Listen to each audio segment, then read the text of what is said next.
Bem, o tema da aula de hoje, mais-valia absoluta, né? Indicando coisas que nós não vamos falar, ou só rapidamente vamos fazer alguma referência aqui, que haveria um outro tipo de mais-valia, que seria a mais-valia relativa ou mais-valia extraordinária. Ou mais-valia extraordinária, porque há uma coisa muito próxima entre essas duas designações aí, mas isso nós vamos vir tratar ao final, somente lá para o final. O que importa agora é, primeiro, destacar a importância do tema para o pensamento de Marx. Esse é o caso. Porque a coisa diz respeito à resposta que Marx dá à questão que recebe a designação de acumulação de capital. O que seria acumulação de capital?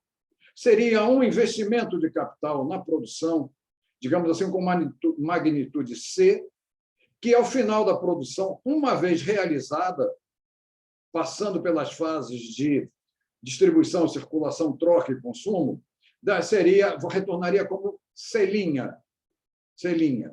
de que, depois reinvestido, passando novamente pelas fases de distribuição, circulação, troca e consumo, voltaria como numa magnitude C', e que, uma vez investido também, e passando pelas fases de distribuição, circulação, troca e consumo, já voltaria com a magnitude C'. E nós verificaríamos o seguinte: C' é maior do que C', que é maior do que C', que é maior do que C, que teria sido o investimento inicial.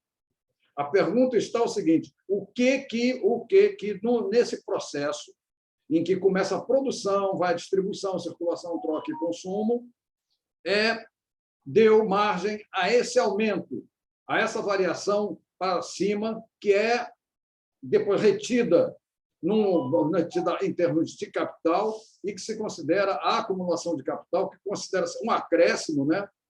O acréscimo que leva a esse nome, no final de contas, de acumulação de capital. Então, essa é a pergunta. O que acontece ali? O que acontece ali para que se tenha esse resultado? E a resposta de Marx, nós já temos aqui, já antecipado, é a mais-valia absoluta. Tá? É a mais-valia absoluta. Essa é a resposta dele. Mas como é que chegou a essa ideia de mais-valia absoluta, né? Que seja a mais-valia absoluta, ou a produção de uma mais-valia absoluta, ou a produção de um valor maior do que o valor investido na produção? Como é que isso aconteceu? De que maneira isso aconteceu? Claro, serviu a essa acumulação de capital. Então passamos pelo seguinte: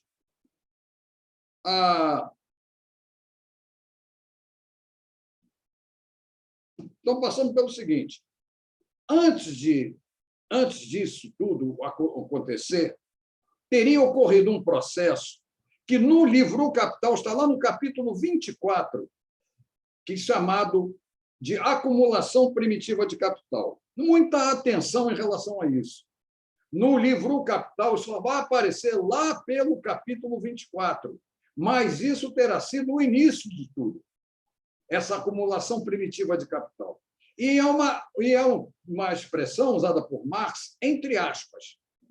Por que usada entre aspas? Porque é uma expressão que, rigorosamente, ele não adota. Ele não considera que tenha ocorrido, de fato, uma acumulação primitiva. Mas é isso que está na economia política de raiz, mais precisamente na economia política do Adam Smith.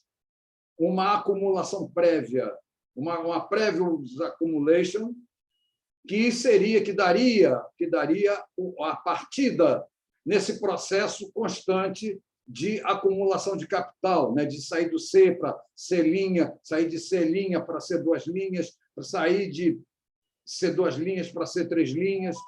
Então, tudo teria começado aí. Mas, repito, prestando bem atenção ao detalhe, isso não seria, de fato, uma acumulação de capital. Tá? De fato, isso não seria uma acumulação de capital. Portanto, quando vocês encontrarem alguém falando que a acumulação de capital passou pela descoberta do ouro na América, que juntou dinheiro ali, que fabricou esse dinheiro para começar, anulem isso, porque, embora isso esteja presente ou esteja concomitante ao processo que Marx chamou de acumulação primitiva, não foi nem considerado por Marx aquilo que seria a acumulação primitiva em si, que, como volto a dizer, não é propriamente a acumulação de capital. Ela é, na realidade, um processo político violento, em que há uma separação da grande massa de trabalhadores dos seus meios de produção, principalmente daqueles que seriam trabalhadores autônomos, e a concentração dos meios de produção numa minoria de proprietários que vão formar aquela classe chamada burguesia, tá? Que não podendo existir sozinha, porque não é sujeito que possa existir sozinho, é sujeito que só vive em síntese com seu contrário, que é os trabalhadores, ao mesmo tempo que faz essa concentração de capital, só pode utilizar essa concentração de capital, só pode, digamos assim, levar essa concentração de capital para relações sociais, contando com aqueles que não têm mais meios de produção para subsistir, aqueles que só podem subsistir vendendo a própria força de trabalho, vendendo a força de trabalho, em tese, por um equivalente das suas condições mínimas de subsistência. Falei assim de maneira apressada, pode ser que tenha criado algum tipo de embaraço, algum tipo de confusão, mas me proponho a repetir aqui, mas desde já quero saber de vocês se ficou claro isso, ou melhor, se certos pontos ficaram claros. Que a acumulação primitiva de capital não é acumulação de capital propriamente dita, é um processo político. E é um processo político, consequentemente, por ser político, um processo violento, e é um processo de separação da grande massa de trabalhadores de meios de produção. Ou seja, na verdade, é tirar de pequena propriedade, criar condições para não existir mais em manufatura dentro de casa, coisas assim. Uma pequena produção dentro de casa por meio de uma pipoca qualquer, de uma engenhoca qualquer, são coisas desse tipo. E uma concentração de meios de produção na mão de uma minoria de proprietários. É isso que caracteriza a chamada acumulação primitiva, que para Marx está entre aspas, porque não é uma expressão dele, é uma expressão de outro autor, uma expressão do autor de matriz da economia política, que foi o Adam Smith, e com o detalhe que Marx diz não terá significado uma condição prévia, digamos assim, uma condição prévia para comandar a produção, no sentido de ser uma produção preliminar à própria produção na qual se vai obter agora a acumulação de capital. Não, nada disso. Nada disso. Para Marx é um processo político. Burguesia para cá, com concentração de meios de produção, e aqui a grande massa de deserdados de meios de produção, completamente desprovidos de meios de produção, aos quais não restará outra coisa senão vender a própria força de trabalho em troca da sua subsistência, ou do mínimo necessário para a sua subsistência. É esse processo de acumulação primitiva, isso que Marx chama de processo de acumulação primitiva. E, em realidade, é um processo que vai criar a própria relação capital-trabalho. Essa própria relação capital-trabalho, essa própria unidade de contrários, que no capitalismo, é a unidade de contrários de burguesia-proletariado. Então, formou-se essa acumulação primitiva de capital, é exatamente o processo político cujo resultado final será a luta de classes burguesia-proletariado, esse antagonismo de classes burguesia-proletariado, essas relações sociais de produção antagônicas, que são as relações sociais entre burguesia e proletariado. Está dando para entender alguma pergunta por aí antes de prosseguir? Alguma pergunta aí antes de prosseguir? Então, no que passei para vocês no papel, está aqui, resumido assim, né, que a acumulação primitiva é um processo violento que concentra os meios de produção numa minoria e afasta ou retira os meios de produção da maioria da população. Daí que, então, capital, meios de produção concentrados nos proprietários e trabalho, força de trabalho como único meio de subsistência dos não proprietários. E a relação capital-trabalho, antagonismo de classes, luta de classes, relação social de produção está formada. Valor. E agora, o que nós temos que considerar é a relação que existe entre trabalho e valor.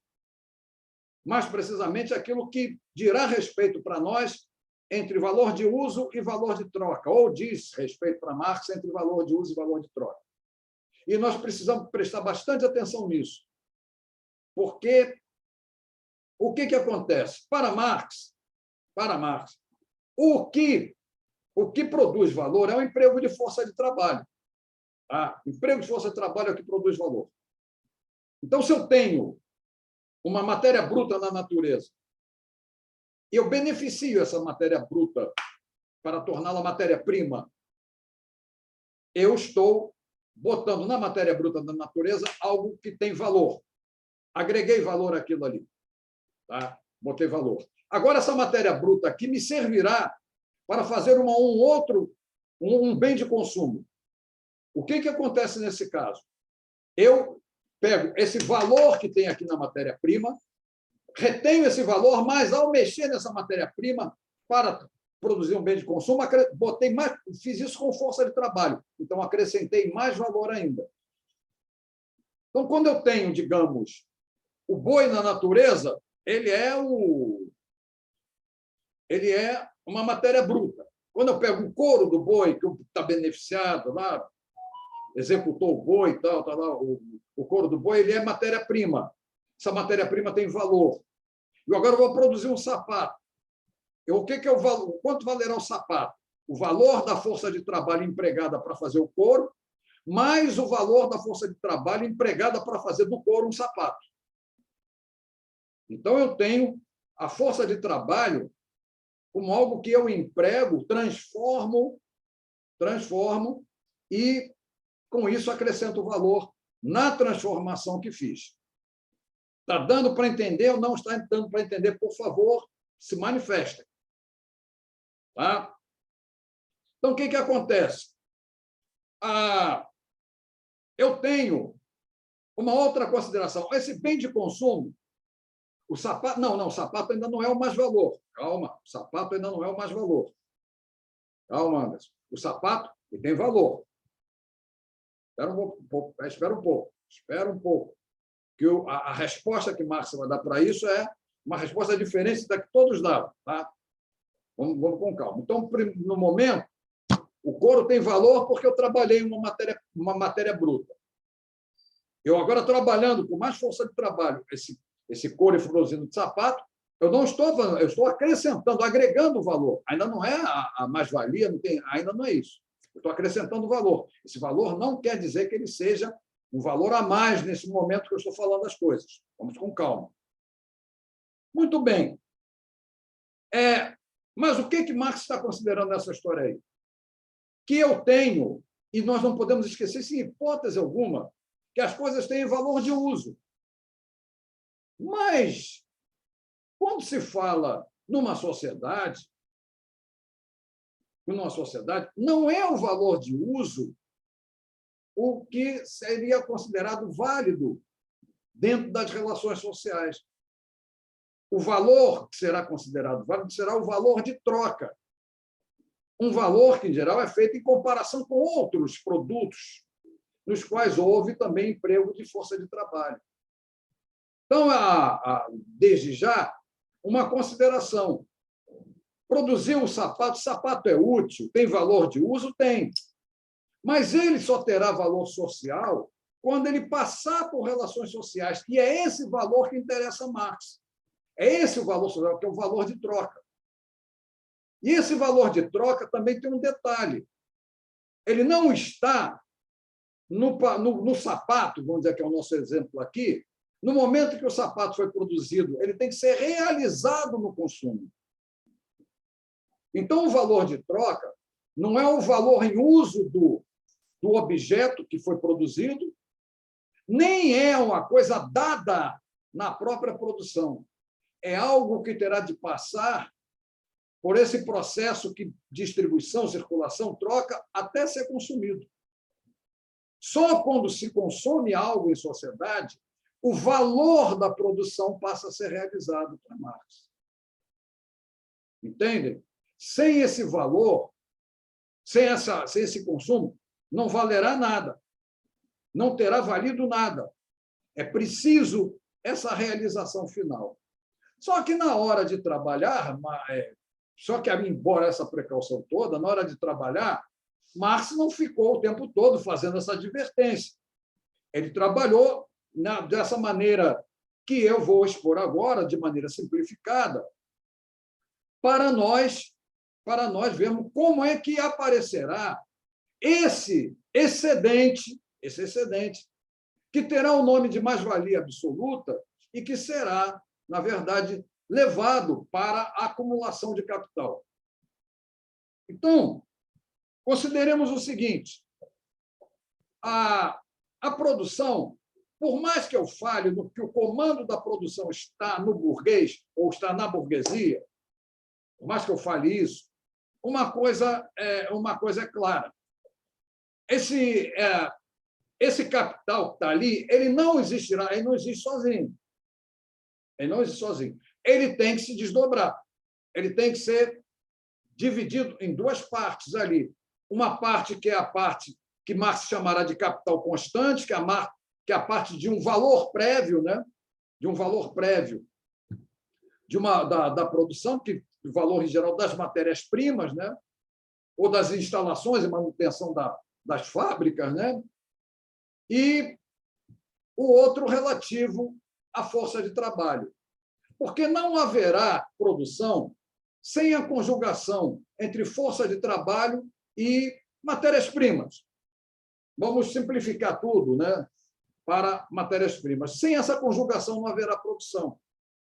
Então, todo o capital terá que se dividir para se conjugar em seguida em capital constante e capital variável. Sendo o capital constante, na nossa simplificação, o capital que o burguês traz nas matérias-primas. É um capital que tem um valor, um valor que traz com ele um valor, porque ele saiu de uma matéria bruta qualquer em que houve emprego de mão de obra, tem lá matéria-prima. Então, essa parte, esse capital constante, é dado ali pelo burguês, pelo patrão. E o trabalhador entrará com o trabalho para acrescentar valor. Só que esse trabalhador, ele também tem uma outra coisa com ele. Ele também tem de subsistir, ele tem de ser reproduzido. Então, tem que pagar a esse trabalhador algo equivalente ao valor dos meios de subsistência dele, que vai ganhar o nome de salário, tá? O nome de capital variável ou salário. Então, sem essa conjugação entre capital constante e capital variável, não haverá produção. O capital constante é um capital que será transferido para o bem de consumo, e o capital variável será que é o salário pago à força de trabalho do trabalhador, será aquele empregado para acrescentar valor ao capital constante. Então, o trabalhador, ele é pago para subsistir, para se reproduzir, mas trabalhando sempre acrescentando valor ao empregar a sua força de trabalho e fazer de uma matéria bruta algo que já tinha um valor prévio, algo que valerá mais porque houve esse emprego de força de trabalho num bem de consumo. Bom, nós então vamos ao seguinte. No nosso exemplo aqui, isso tudo, claro, vai ser representado por dinheiro, que para Marx é uma mercadoria, um equivalente, não importa agora. Isso é outra coisa outras coisas que ele desenvolve no Capital. Importa para nós, para o caso do exemplo, que existe, nas condições que nós sempre existe, aquilo que Marx chama composição orgânica do capital. O que é a composição orgânica do capital? Seriam, digamos assim, os percentuais com que são empregados na produção, capital constante e capital variável. Ou seja, o capital que vem com as matérias-primas e aquilo que é gasto com força de trabalho e a força de trabalho empregada. Então, o que acontece aí? No exemplo dado aqui, nós temos um produtor que vai gastar 800 de uma moeda qualquer em matérias-primas. Está lá os 800. E examinará que dentro das condições existentes, que para que subsista em condições mínimas a força de trabalho, cada trabalhador deve receber, digamos, 400 daquela moeda. 400 diariamente, né? 400 daquela moeda. Isso aí vai fazer a composição, aquilo que Marx vai chamar de composição orgânica do capital. É isso que vai levar à produção, à conjugação entre capital constante e capital variável, com o gasto de 800 em capital constante, com o gasto em capital variável de 400, que é o preço da força de trabalho, é o preço da subsistência da força de trabalho. E, no exemplo que nós demos aqui, vamos considerar que, por hora, o trabalhador recebe 100 de matérias-primas e produz um sapato. 100 de couro e produz um sapato. Assim ele faz na primeira hora, assim ele faz na segunda hora, assim ele faz na terceira hora, assim ele faz na quarta hora. O que aconteceu ali? Ele recebeu, porque naquelas condições produtivas ali, a produção de um sapato leva uma hora e gasta, digamos assim, ou transfere para o sapato o valor de 100 de couro, o valor de 100 daquelas moedas em couro, que é o valor do couro. Então, a força de trabalho atuou em 100, num couro que vale 100, transferiu esse 100 para o sapato e acrescentou ali o 100 do emprego dela própria. Tá? Agora, sempre com essa observação, não adianta ter acrescentado se não houver um consumidor no final das contas. Tem que ter essa realização social lá no final. A passar pela troca e passar pelo consumo. Se não passar pela troca e pelo consumo, isso que o trabalhador acrescentou aqui não estará socialmente realizado. Produziu um valor de uso? Produziu, mas ninguém usou. Ninguém comprou. Então, em cada hora, o trabalhador está empregando ali, o trabalhador está recebendo ali 100 de matéria-prima e trabalhando e produzindo um sapato que vale 200. O que significa que ele terá acrescentado, caso o sapato seja vendido no final, ele terá acrescentado 100. Assim na primeira hora, assim na segunda hora, assim na terceira hora, assim na quarta hora. O que terá acontecido aí? O trabalhador precisa de 400 dessa moeda por dia para se reproduzir, para se apresentar no dia seguinte para trabalhar. Então, naquelas primeiras 4 horas, ele acrescentou as matérias-primas que recebeu, um valor que, uma vez realizado socialmente, terá sido equivalente ao valor dos seus meios de subsistência. O que significa isso para Marx? Uma coisa que ele vai chamar de tempo socialmente necessário. Tempo socialmente necessário é o tempo que o trabalhador leva para acrescentar em termos de valor, acrescentar por meio da sua força de trabalho um valor a uma matéria-prima que ele tornou um bem de consumo, equivalente ao dos seus meios de subsistência. Então, ali está o tempo socialmente necessário. Ótimo. Ótimo, tudo bem. Mas, se a produção parasse por aí, tá? Se a produção parasse por aí, não haveria acumulação de capital. Que até o momento só está fazendo coisa para reproduzir o que foi empregado. Daí, o patrão prolongar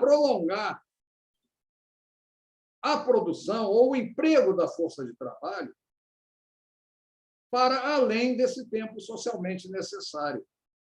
Ou seja, na quinta hora, o trabalhador novamente produzirá pegará um couro que vale 100, produzirá um sapato que, uma vez vendido, realizará 200.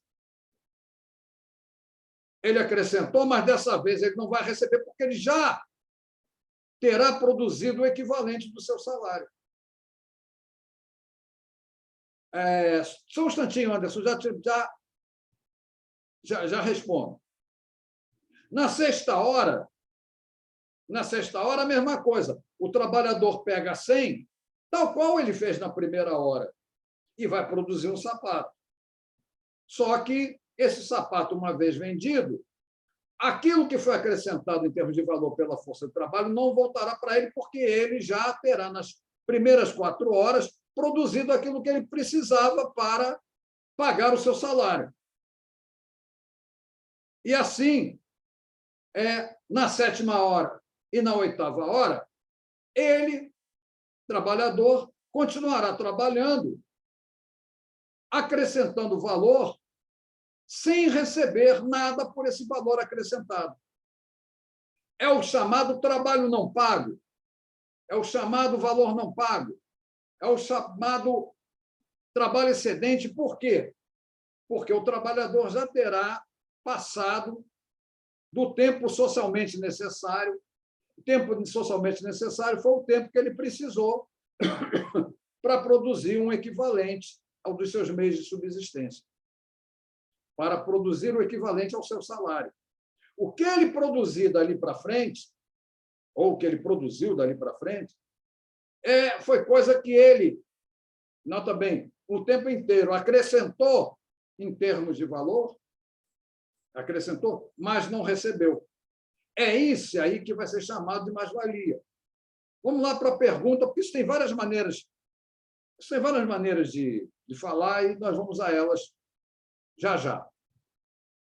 Como assim realizado no consumo, Marcela? É o seguinte, é que não existe para Marx, nada existe para Marx em termos de produção. Porque o que vale para Marx não é o valor de uso, não é o valor de uso, é o valor de troca, é o valor que passa por relações sociais. E uma coisa produzida, ela só terá valor social, que é esse valor de troca, se chegar à linha, lá no final da linha, e for consumido. É aquela coisa, você produz, ninguém consumiu, não está realizado. Aquilo encalhou, você vai jogar fora, superproduziu, né? Não realizou. Tem que ter essa realização. Aquilo é valioso? Mas para Marx, socialmente, aquilo está lá na vitrine. Está lá na vitrine, e aí? Se está lá na vitrine, tem valor de uso. Tem valor de uso. Mas ainda não ganhou valor social. Aí ninguém comprou. Essa relação social é crucial. Essa relação que consagra o valor acrescentado pelo trabalhador. Para Marx, tem que passar por isso. E se exatamente ao passar por isso, esse valor realizado será agora de acumulação de capital e já será parte de reprodução do próprio capital. Não sei se melhorou, Marcela, não sei se melhorou. Não basta. Não sei se você viu um filme uruguaio chamado O Banheiro do Papa. em que o Papa está... É diferente da... O preço só vai... O preço que está exposto ali, ele é só representação do valor. Ele é a representação. A realização dele depende de alguém vai e pague aquele preço. Essa realização é crucial. Sem essa realização, você pode botar o preço que quiser. Não realizou. Não realizou o que foi produzido. Não realizou, porque, como eu falei para vocês, não basta para Marx ter valor de uso, ou melhor, o valor de uso não é o valor que se mostra na sociedade. O valor na sociedade é o de troca. É esse valor, que é o valor que passa por relações sociais. E quando falo relações sociais para Marx, relações sociais de produção, elas não são as relações que estão só ali entre capital e trabalho. Naquela do... Não estão apenas ali no capital-trabalho. Elas estão mais no capital-trabalho. As relações não são aquilo ali. Ela passa por distribuição, circulação, troca, até o consumo. Produção é tudo isso para Marx. Ou seja, produção, pura e simplesmente, na relação social, lá entre patrão e empregado, ela não está realizada. Ela tem que passar por esse processo todo até chegar a uma troca por outra mercadoria, por um consumo, e assim. Sem isso, não terá valido. Essa coisa, o valor, aí é que está uma coisa a considerar. O valor de troca para Marx, que é o valor social, ele não é dado, ele tem que ser realizado nas relações sociais. Se não for realizado, não valeu. Se não for realizado, não valeu. Joga fora. Não valeu. Entendeu? Não tem mais ninguém para consumir. Vai apodrecer, não valeu. Então, você produz valor de uso, mas ninguém consome. Do ponto de vista, para Marx, aquilo não está realizado socialmente. Então, deixa eu ver a dúvida do Anderson aqui. Professor, dúvida meio besta. O valor mínimo de garantia de subsistência é sempre para Marx o salário? Não, peraí. Vamos formular isso melhor. O salário deve ser sempre um equivalente ao valor dos meios de subsistência do trabalhador.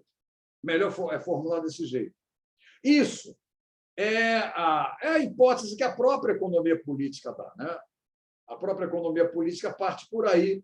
E se você pegar, por exemplo, até a Ética Protestante Espírito do Capitalismo do Weber, ele vai citar até quem queira pagar abaixo disso, ou até quem não queira pagar nada. O salário, o salário é algo que, por meio do dinheiro, paga ao trabalhador, tá? Meio que paga ao trabalhador, ele irá repor as suas condições para trabalhar no dia seguinte. Isso, no escravismo, diferente. O escravo estava lá, o escravo vai ser alimentado para poder trabalhar no dia seguinte. Claro que são duas relações sociais diferentes. Mas o que eu estou falando é exatamente do salário. É algo que entra com essa... A leitura que Marx faz é essa mesmo. E se a gente olhar para a sociedade em que vive, vai ver que as coisas são muito por aí. Você paga o mínimo necessário para os trabalhadores subsistir. Porque você quer excedente de produção. Quando você quer excedente, você tem que pagar o mínimo para ele produzir, mas não só isso, para ele também poder continuar trabalhando além do tempo socialmente necessário. Porque o macete está exatamente aí. Quem é que produz valor, na verdade? É a força de trabalho. É o emprego da força de trabalho que produz valor. Valor que tem que ser realizado, não esqueça, tem que ser realizado. Mas essa força de trabalho, ela tem lá o seu preço. Qual o preço dela? O preço dela seria o equivalente dos meios de subsistência. Agora, a questão é essa, ela pode ser usada para além do tempo socialmente necessário? Pode. Se não pudesse, não produziria o trabalho excedente, não produziria isso que nós chamamos, que Marx chama de mais-valia. Melhorou? A questão é levada assim. Então, nesse exemplo que nós demos, o que aconteceu? Nós saímos de um capital C, né? Capital C, que se dividiu em capital constante e capital variável, que, naquelas condições de produção, fez com que, a cada hora, 100 de capital constante fosse entregue para o trabalhador produzir um bem de consumo com valor de 200. Mas, de antemão, sabia-se que o trabalhador precisaria de 400 para manter-se vivo, manter-se em condições de voltar no dia seguinte para trabalhar. E que ele acrescentaria isso ao final de 4 horas de trabalho. Por isso, essa expressão aqui, tempo socialmente necessário, no qual o trabalhador acrescenta valor equivalente ao do seu salário. E depois vem um tempo de exploração, que é o tempo além do tempo socialmente necessário. Tempo de exploração da força de trabalho ou mais-valia. Eu aqui botei vários nomes. Aí o que acontece? Nesse exemplo nosso, entrou-se com 1.200, distribuiu-se daquela maneira, mas como houve esse emprego da força de trabalho para além do tempo socialmente necessário, houve um acréscimo por hora de 100 da moeda que nós usamos aqui, de 100, por meio do emprego de força de trabalho. Então, ao final de 4 horas, houve um acréscimo de 400 em termos de valor a ser realizado socialmente, nunca esquecer disso, devido ao emprego da força de trabalho. Por isso, então, quando saiu do capital C' 1.200, que se dividiu em capital constante 800, capital variável 400, e terminou num capital C' igual a 1.600, que se mostrou como 1.800 empregados em termos de valor transferido, né, da força da matéria-prima entregue por hora, daqueles 800, mais os 400 do salário e mais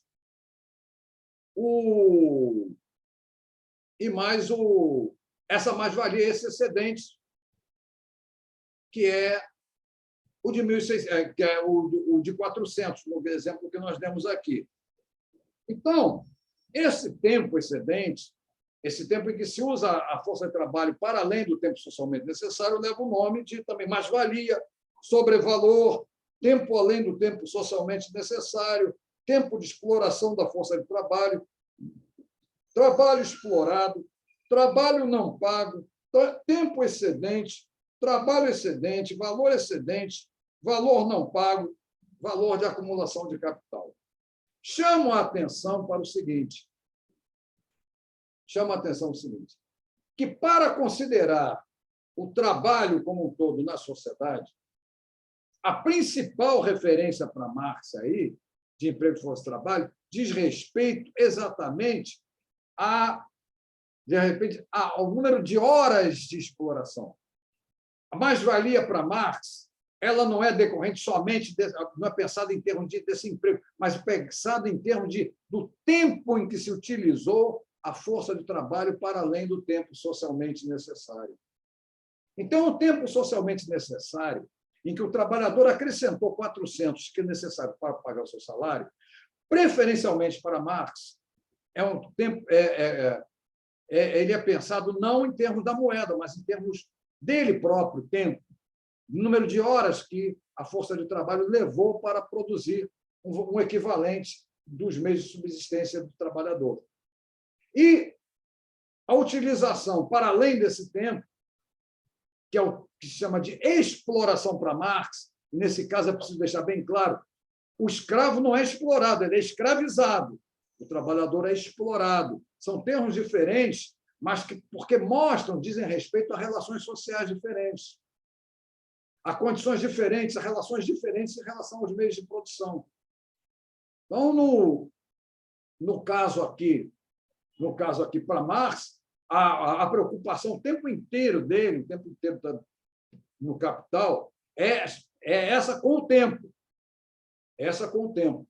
O tempo é, para ele, a principal referência, porque é algo que, diferente da produtividade das várias partes ali, será como que será a grande referência para as relações entre as mercadorias, as relações entre as coisas que forem produzidas por meio dessa relação contraditória capital-trabalho. Então, você perguntar se a mais-valia é 400, para Marx, melhor, a mais-valia é 4 horas. A mais-valia é 4 horas. A mais-valia é 4 horas porque ela me dá mais ou menos uma noção, digamos, de relação ao conjunto da produção, ao conjunto das demais forças produtivas que são empregadas também, né, nesse tempo, além do tempo socialmente necessário. Para efeito de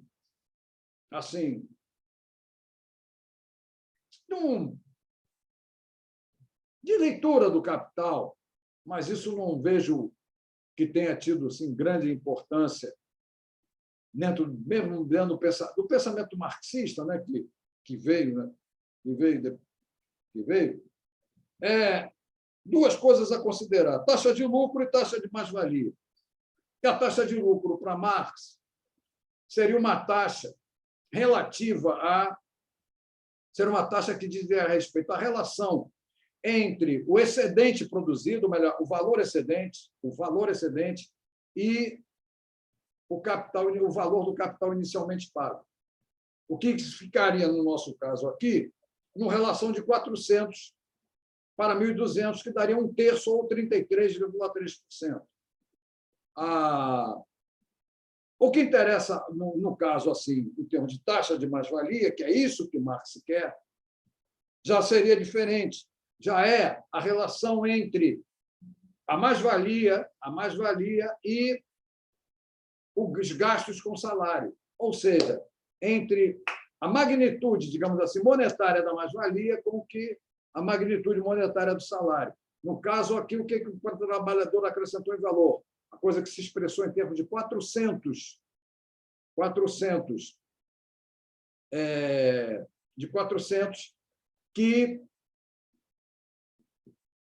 que se relaciona, então, com os 400 pagos pelo salário, que daria 400 sobre 400, 100% ou igual a 1.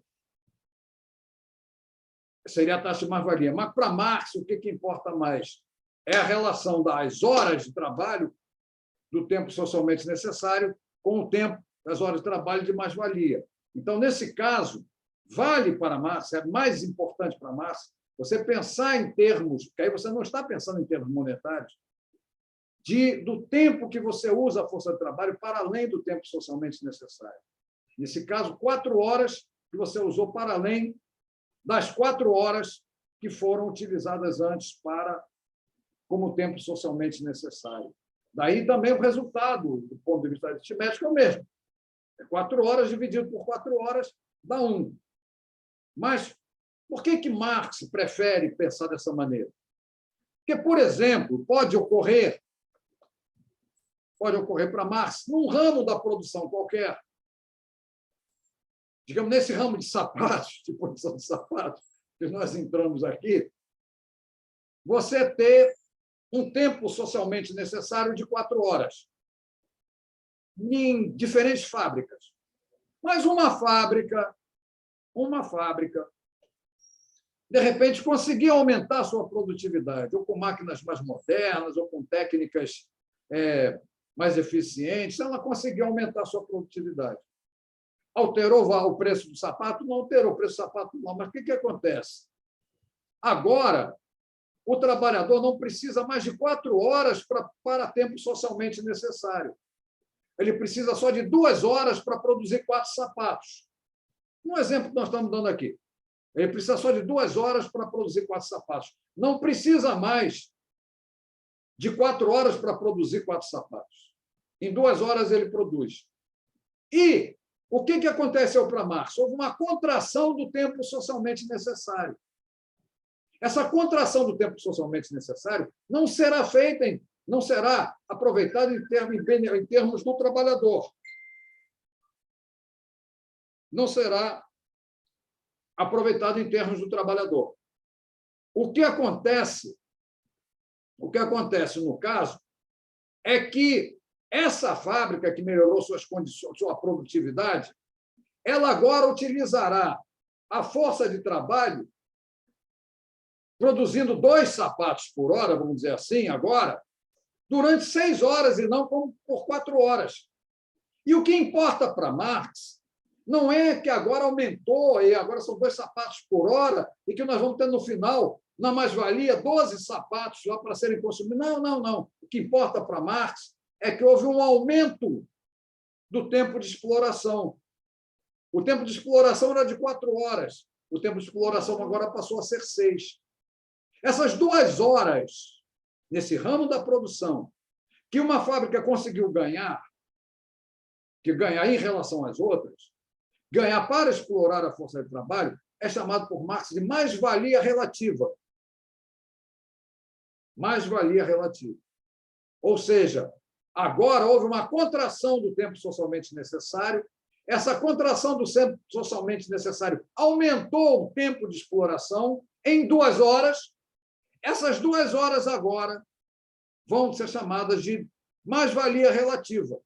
Nota bem que não é o número de sapatos que produz ali naquela hora que Marx vai considerar como mais-valia relativa. O que ele vai considerar como mais-valia relativa é o aumento do tempo de exploração da força de trabalho por essas condições de produtividade equivalentes. Porém, se todas as fábricas chegarem a esse nível de produtividade, não importa a produção, que tenha sido, que seja maior em todas elas num determinado ponto, o que importa para Marx é que essa mais-valia relativa desaparecerá e a mais-valia absoluta desse ramo da produção terá que ser pensado também de outra maneira, porque ele terá, provavelmente, em relação ao restante das mercadorias produzidas em sociedade, uma, digamos assim, uma nova relação com elas, uma nova relação quantitativa com elas, com as demais mercadorias existentes na sociedade. Então, Anderson, com a dúvida aí que você botou aí, a mais-valia absoluta, a mais absoluta é essa que todo mundo está obtendo. A relativa é aquela em que alguém começa a ter mais produtividade. Isso é uma coisa que poderia pensar, ou pode até pensar em termos de um país para outro, né? De produtividade de um país para outro. Mas isso nunca foi muito pensado, muito trabalhado por autores que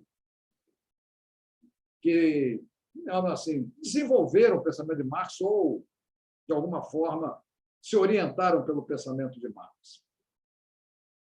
Estou conseguindo resolver o problema de esclarecer isso, essa coisa da mais-valia absoluta? Vocês, por favor, se manifestem aí.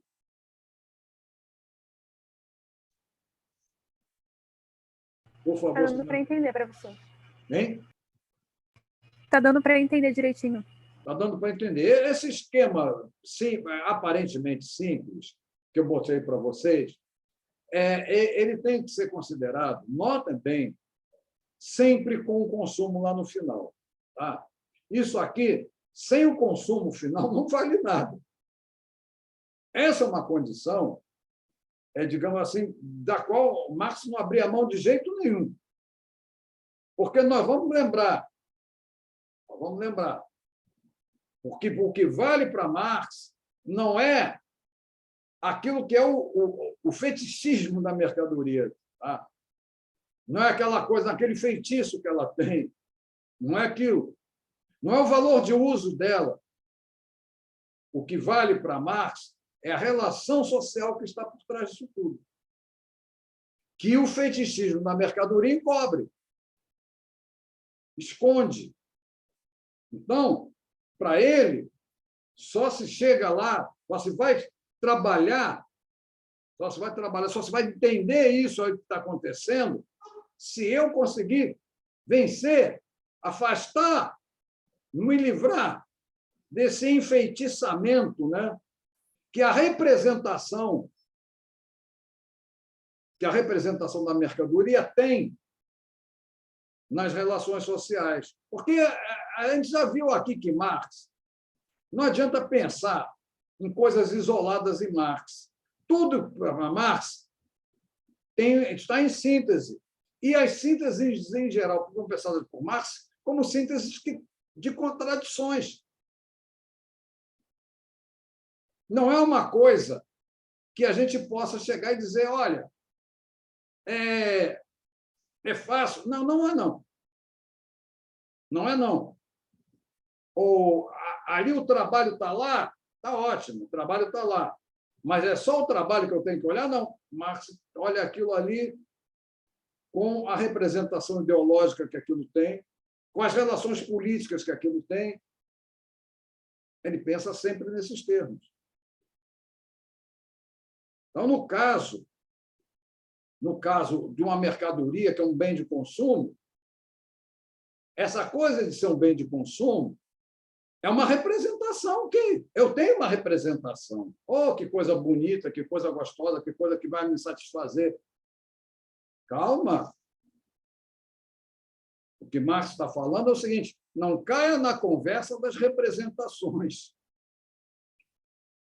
Vamos lá para dentro das relações sociais que produziram aquilo, para encontrar o que aquilo diz por si mesma e que está representado dessa forma que nos esconde o que aquilo é. E nota bem, são coisas até inseparáveis, porque a realidade de algo com a sua representação é sempre coisa inseparável para Marx. Mas o problema nosso não é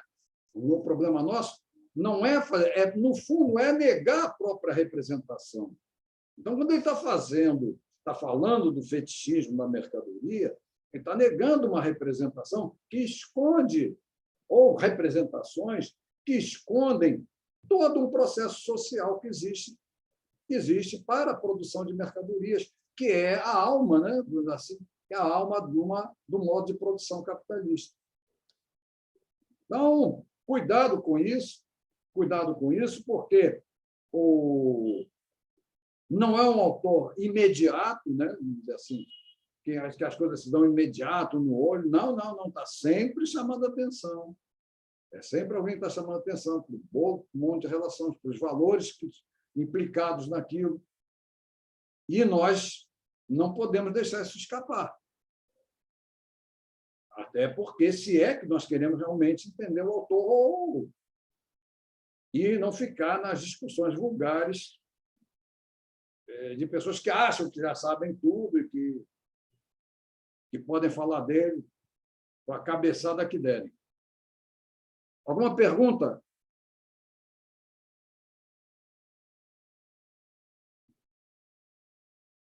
Sobre acumulação primitiva, ficou alguma dúvida a respeito?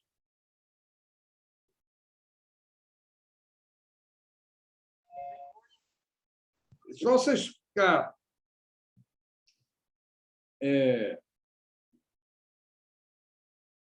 acumulação primitiva. Eu vou ler um trecho aqui do capítulo da acumulação primitiva. Primeiro título, né? A chamada acumulação primitiva. Quer dizer, como diz a chamada acumulação primitiva, o que os outros chamam de acumulação primitiva, eu vou dizer o que é, mas rigorosamente não é, ou não foi pensado por Marx como algo, digo assim, que correspondesse propriamente a uma acumulação. Há trechos significativos aqui. Um que ele diz: o sistema capitalista pressupõe a dissociação entre os trabalhadores e a propriedade dos meios pelos quais realizam o trabalho. Ou seja, não vai haver capitalismo se não houver essa separação. Ou seja, se não retirar dos trabalhadores os meios de produção.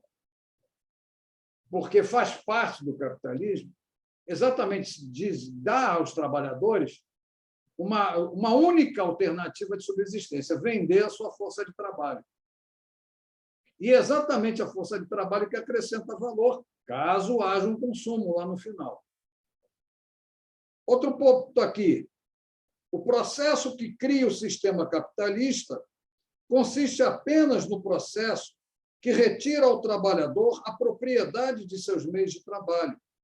Um processo que transforma em capital os meios sociais de subsistência e os de produção e converte em assalariados os produtores diretos. A chamada acumulação primitiva é apenas o processo histórico que dissocia o trabalhador dos meios de produção. É considerada primitiva porque constitui a pré-história do capital e do modo de produção capitalista. O processo político, né, é um processo político em que, lá para diante, Marx vai dizer algo extremamente significativo e que ele não aproveitou com as implicações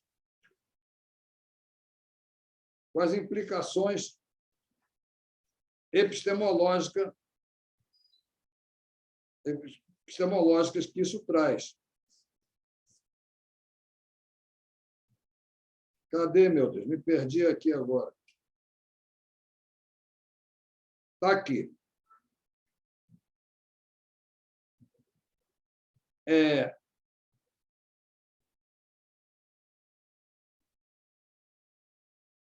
A força é o parteiro de toda a sociedade velha que traz uma nova em suas entranhas. Ela mesma é uma potência econômica. É aí que Marx podia ter visto com clareza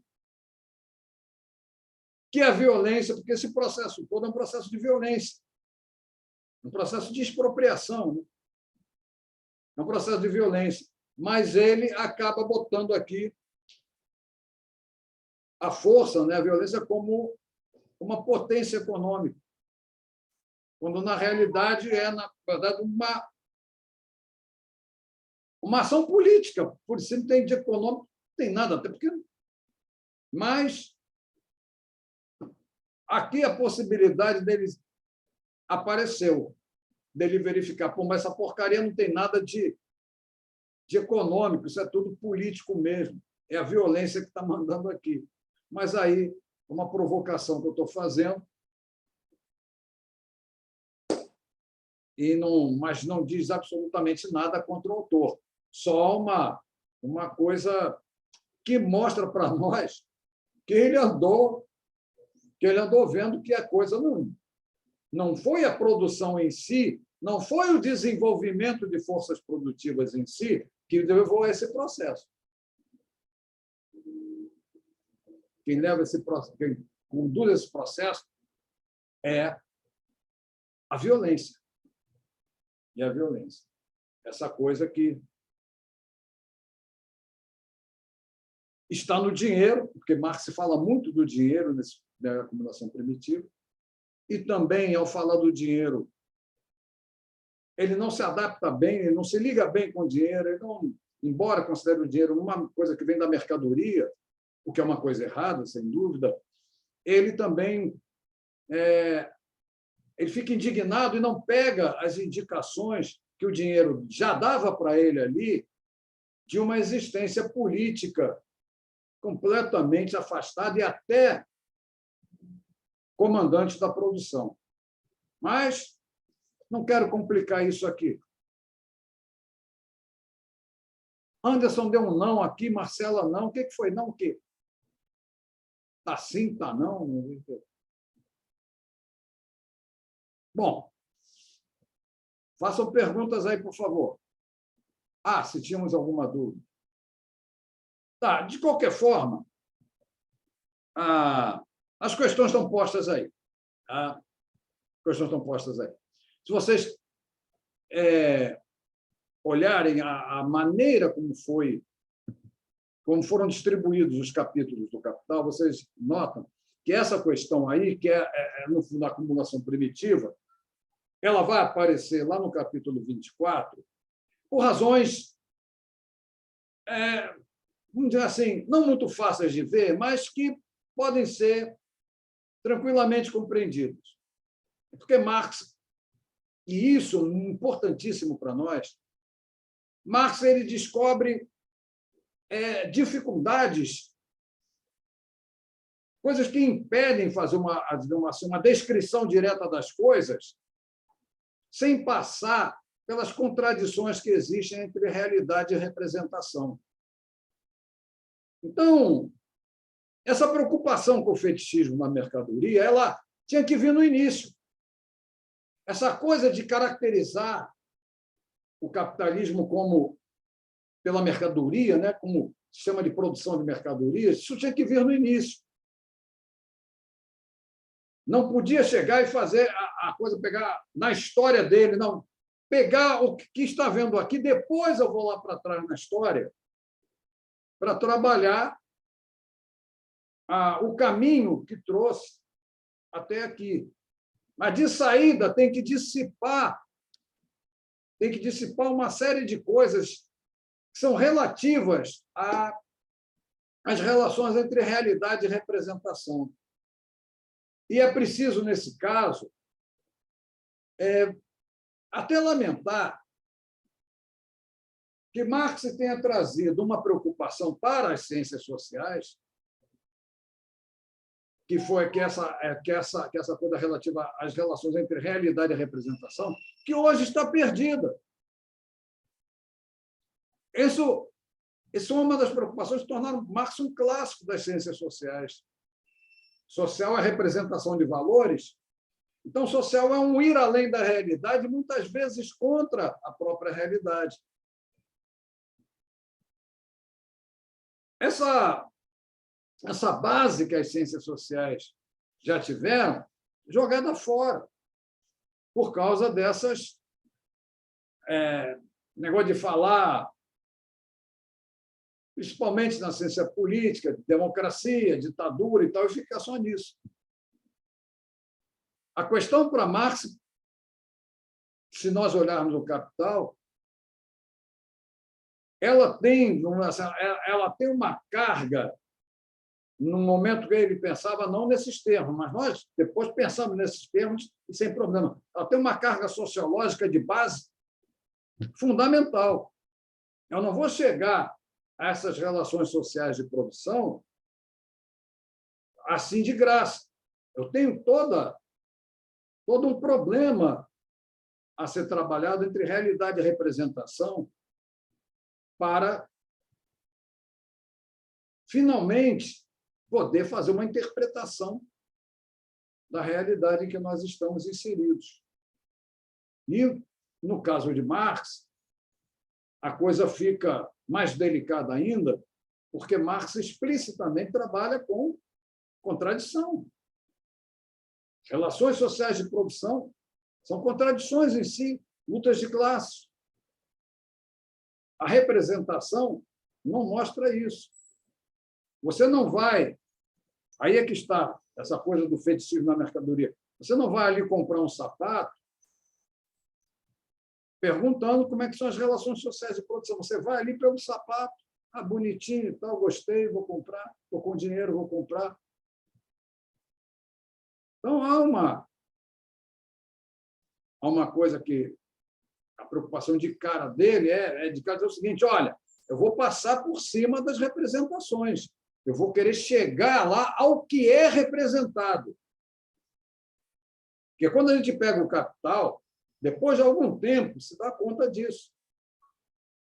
Que Marx tem uma preparação muito, muito séria, principalmente nos primeiros capítulos, para dizer, olha, nós vamos entrar agora no universo que tem uma representação dele próprio, que esconde as coisas que nós queremos ver.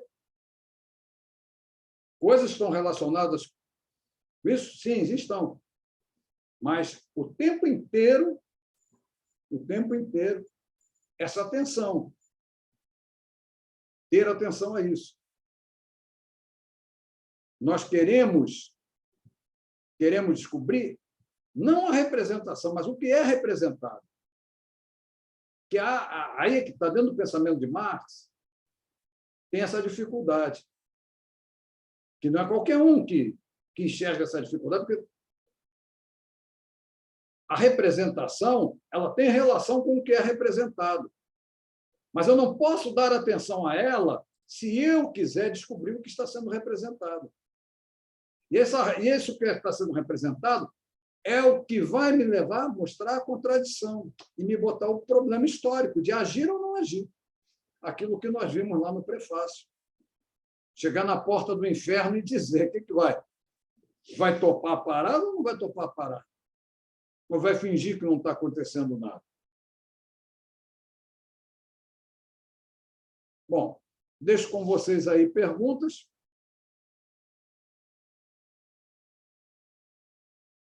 Não havendo perguntas, a gente passa para fazer a revisão de tudo que foi visto aqui nas duas próximas aulas. E encerramos o curso. Claro que nessa revisão nós vamos passar por aquela parte da noção de modo de produção, como é que Marx chegou àquilo, como é que depois, o que nós vimos no manifesto, a história ali do manifesto do Partido Comunista, digamos assim, a interpretação daquilo que ele chamou de 18 Brumário de Luiz Bonaparte, e encerramos, quer dizer, depois com as duas próximas aulas. Fica bom assim?